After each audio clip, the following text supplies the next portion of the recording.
ছেলেটা তাকে প্রবাসে কষ্ট করছে ভীষণ, পরিবারের মুখে হাসি ফুটাবে এটাই তার মিশন। বুক বিলাসী আরামায়েশ করছে বিসর্জন, মাথার গাম পায়ে ফেলে করছে উপার্জন। হঠাৎ একদিন কল দিয়ে বলে, আসছি মাগো বাড়ি।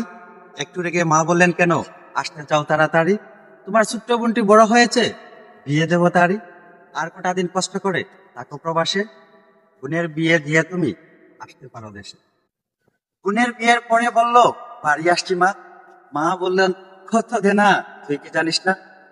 তুই বাড়ি আসলে বাবা কি যে হাল হবে, তোর বাবা অসুস্থ হয়েছে এইসব কিছুই ভেবে। কষ্ট পেয়ে ছেলেটি বলল, কি যে বলো মা, প্রতি মাসে দেশে টাকা অন্ত পাঠাই না। তাও তোমরা দেশে কেন আসতে দিচ্ছ না?